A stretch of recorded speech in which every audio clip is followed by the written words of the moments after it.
The overall goal of this methodology is to perform confocal microscopy of the human sclera. This method can help to answer key questions in the ophthalmic field, such as immune cell distribution and vascular status in the healthy and the pathological conditions in the sclera. The main advantage of this technique is that it allows for the confocal imaging of dense connective tissue. Demonstrating the procedure will be Stefan Kremers, a grad student from our laboratory.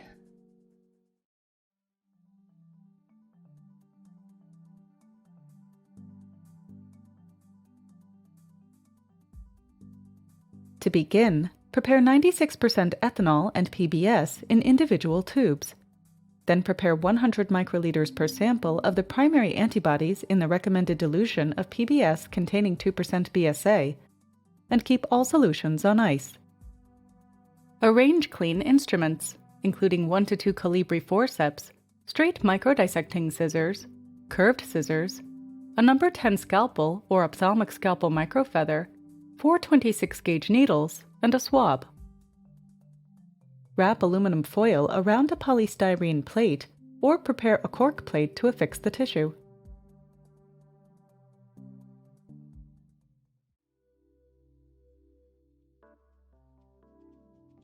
After producing an anteriorly opened bulb according to the text protocol, place the sclera on a swab with the open part facing up. Then use Colibri forceps to remove the retina and the pigmented uvea layers from the inner sclera until the sclera is free of these layers. Next, use curved scissors if necessary to remove the retina and uvea from the papilla. Then remove the remaining conjunctiva, extraocular muscles,